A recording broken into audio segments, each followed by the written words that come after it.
Evet dostlar, tekrar merhaba.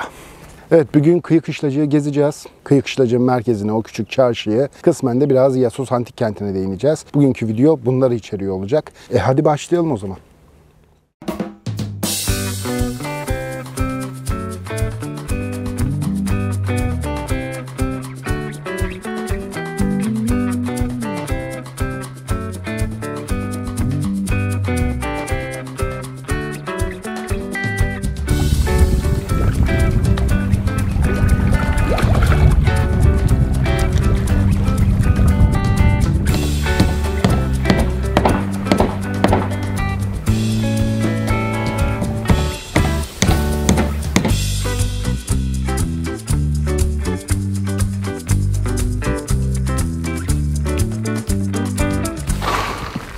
Vallahi dostlar, antik kentler beni hep heyecanlandırmıştır. Kıyık Işlacı'nın çarşısını falan evet gezdim ama hakikaten buradaki bu antik kenti gezmek çok daha keyifli oldu benim için.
Işlacık, Güllük Körfezi sahilinde Güllük'ün tam karşısında yer alan bir mahalle.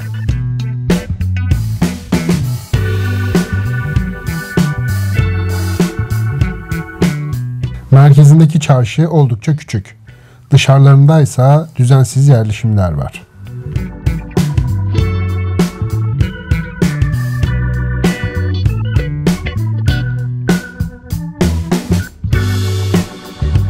Nüfus açısından çevresindeki yapılaşma ile son zamanlarda oldukça yoğun bir hale geldi.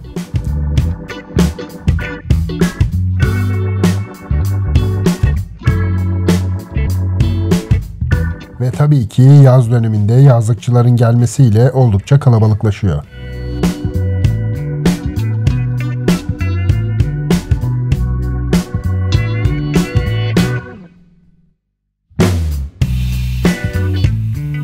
Buraya aynı zamanda ismini veren İassos Antik Kenti de Kıyık Işlacı'nın hemen yanında.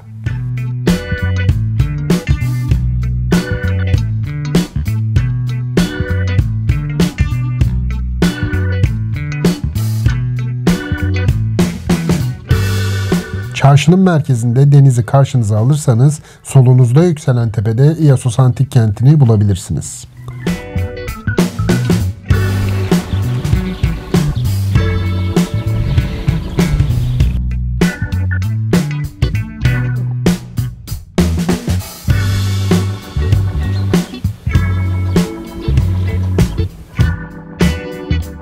Bu iç içe olma durumu nadir görülen bir özellik ve burayı diğerlerinden bir miktar farklı kılıyor.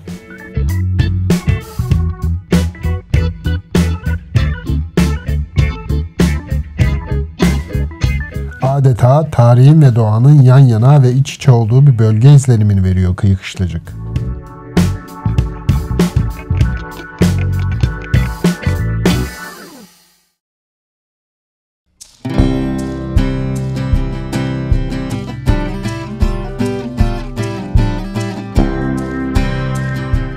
Burası coğrafyası harika olan bir bölge.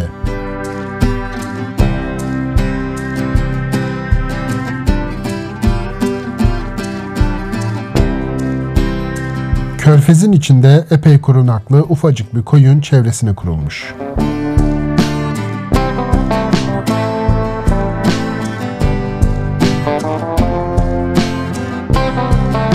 Koyun açıklarına doğru tekne tamiratlarının yapıldığı bir alan var. Öyle ki bölgeyi gezerken çekiç seslerini bile duyabiliyordum.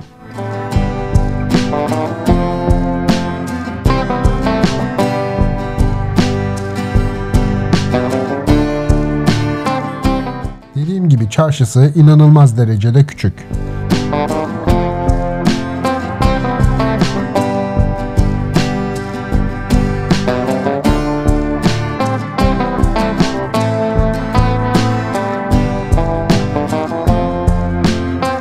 Az sayıda lokanta, kahvehane, market gibi yapıların dışında birkaç ufak çapta konaklama tesisi ve 10-15 dakikada yürünebilecek bir sahil şeridi.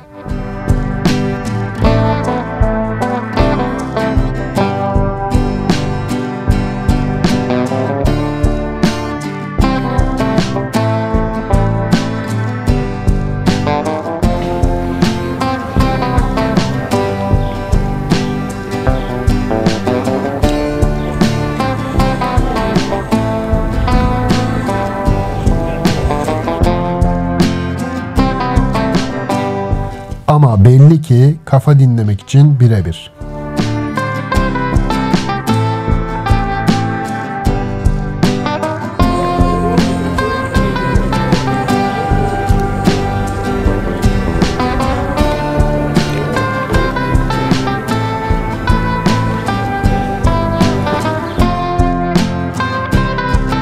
Özellikle boşken, yani sezon dışında bence kusursuz. Yanında bir de antik kent yükseliyor. Daha ne olsun?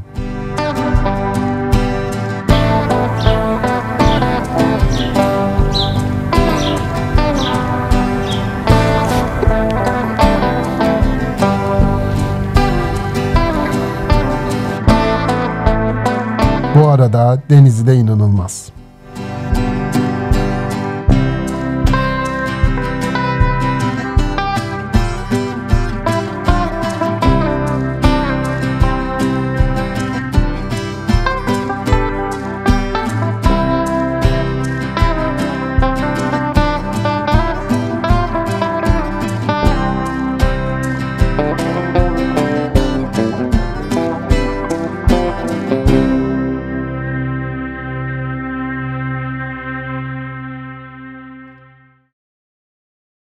Evet dostlar, gördüğünüz gibi kıyı kışlacık oldukça küçük bir yer ama videonun başında da belirttiğim gibi çevresine doğru büyük, hızlı bir gelişim gösteriyor şu sıralar. Yakın gelecekte de sanırım daha da büyüyecek. Bunun artısı, eksisi iyi hesaplanmalı tabii ki.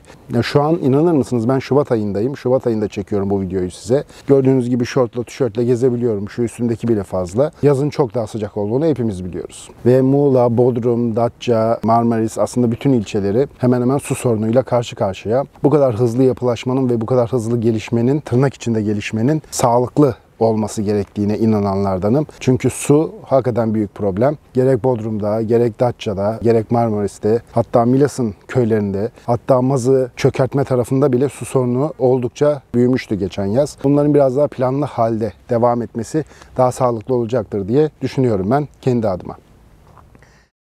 İassos aslında buranın adı.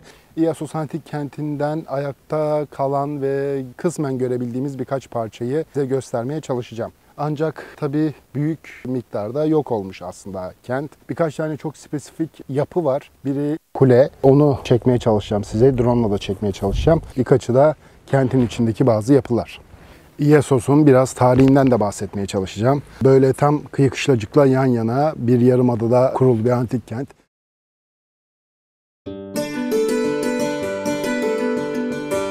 İassos Antik Kenti, Milas ilçesindeki Kıyı Kışlacık Mahallesi sınırları içinde bulunuyor belirttiğim gibi.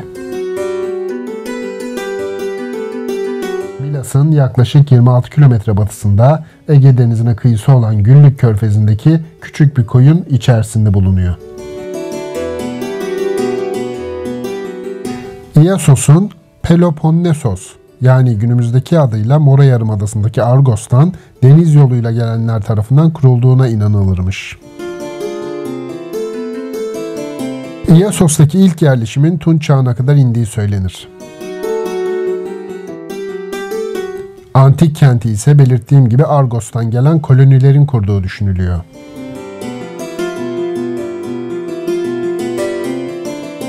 Coğrafyacı ve tarihçi, aslen de Amasyalı olan meşhur Strabon, İassos için bir hikaye anlatır dururmuş. Bir keresinde profesyonel bir müzisyen İassos'u ziyaret etmiş ve burada muhteşem bir resital vermiş. Tam gösterinin ortasında balık pazarının açıldığını işaret eden bir çan çalmış. Elleriyle kulaklarını kapatmış ve oturmaya devam eden yaşlı bir adamın haricinde dinleyicilerin hepsi orayı terk etmiş. Bunun üzerine müzisyen yaşlı adama yaklaşarak "Bana verdiğiniz onurdan ve sanatıma gösterdiğiniz saygıdan dolayı size teşekkür etmeliyim efendim. Çünkü çanın sesini duyan herkes aceleyle gitti" demiş. Yaşlı adam "Ne diyorsun sen be, çan mı çaldı?" diye sorunca "Evet, neden?" demiş müzisyen. Ve bunun üzerine yaşlı adam da "O zaman müsaadenizle" diyerek hemen orayı terk etmiş. Strabon bu hikayeyi şehrin karakterini tarif etmek için anlatmış. Çünkü toprakların verimsiz olduğu İassos'ta yaşamın gerekleri de deniz tarafından karşılanıyormuş. Ben antik kentleri çok seviyorum açıkçası. Çünkü Anadolu'da çokça var. Hakikaten kıymeti bilinmiyor. Bu antik kentler ve bu tarih başkasının elinde olmuş olsaydı emin olun bize çok iyi bir şekilde pazarlarlardı. Ama biz biraz bu konuda geriden geliyoruz. Bir de artık bu ülkenin vatandaşları olarak bu ülkenin antik kentlerine girişlerde para vermek istemiyoruz. Gerçi burada böyle bir şey yaşamadım ama ülkenin en popüler antik kentlerine girişte biliyorsunuz ki ücret ödemek zorundayız. Bu toprakların çocuklarıyız bizler ve bu toprakların tarihine saygı duyuyoruz. Ve bu tarihin çocuklarıyız aslında. Bu yüzden de bu maddi kısmı çözmemiz gerekiyor diye düşünüyorum.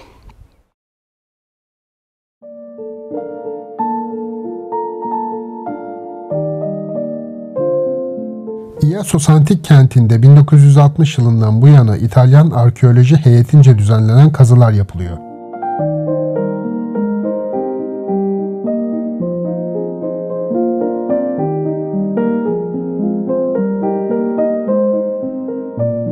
Bu kazı çalışmaları sonucunda birçok eser ortaya çıkarılmış.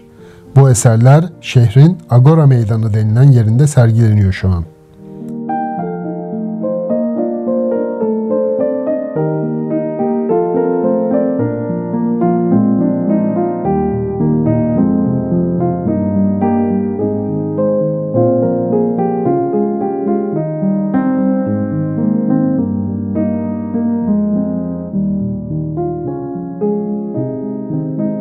Hemen kıyı kışlacının dibindeki bu yeri Bodrum Milas Havaalanı'ndan kalkan bir uçaktaysanız camdan görebilirsiniz bile.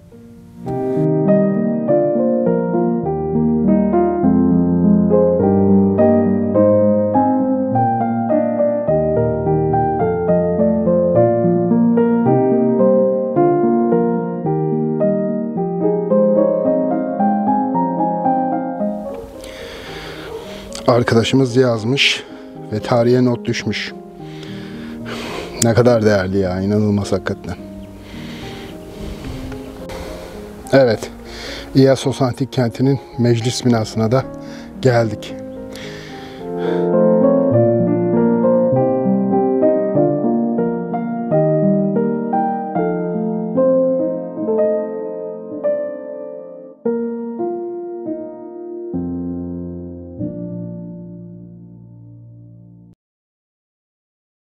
Antik kentimizin gezisinde kent meclisimizin toplanma yerine de gelmiş bulunuyoruz. Bu gördüğünüz ufak çapta antik tiyatroya benzeyen yapıda kentimizin ileri gelenleri toplanıp şehir hakkında kararlar alıyorlarmış. Ya hakikaten yıllar önce insanların burada neler yaşadıkları, ne aşklar, ne sevgiler, ne hüzünler, ne acılar yaşadıklarını düşününce bir boşluğa düşmüş gibi hissediyorsunuz. Hep derim ben, birçok yerini gezdim Anadolu'nun ama Anadolu'daki antik kentlerin beni çok heyecanlandırdığını her zaman söylemişimdir. Çünkü Anadolu hakikaten nereye elinizi atsanız tarih fışkıran bir yer. Biz de buranın çocuklarıyız ve buranın çocuklarının bu tarihi sahiplenmesi gerektiğini düşünenlerdenim. Çünkü buradaki antik kentler ve diğer tarihi eserler yaşanmışlık barındırıyorlar. Biz de Anadolu'nun çocukları olarak bu kentlere ve bu tarihe sahip çıkmaya çalışıyoruz. Yine beni heyecanlandıran bir antik kent gezisi oldu. İassos'u sevdim. Keyifli bir yer. Yolunuz düşerse sizi de beklerim.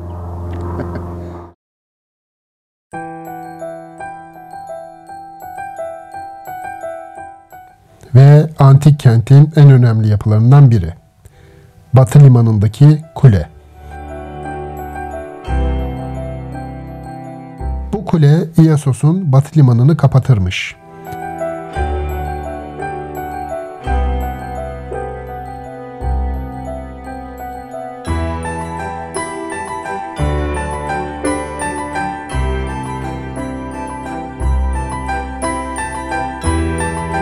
Konumu ve yeri göz önüne alındığında dalga kıran olarak değil de limana giriş çıkışları kontrol etmesi amacıyla yapıldığı düşünülüyor.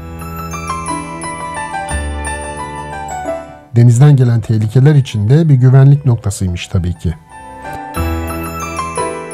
Denizde tek başına kalması sebebiyle günümüzde dikkat çeken antik kentin en önemli parçalarından biri.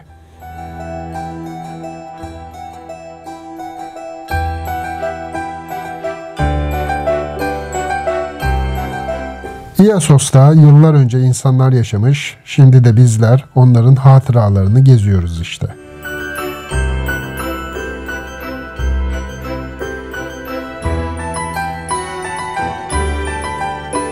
Yıllar sonra başkalarının da bizim hatıralarımızı gezmeleri umuduyla.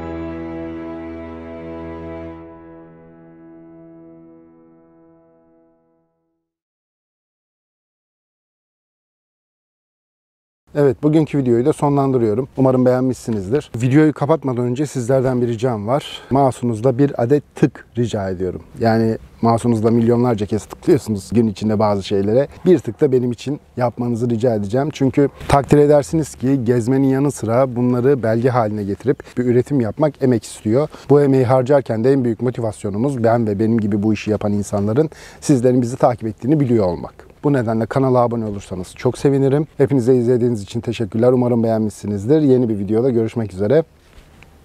Ufka koşun.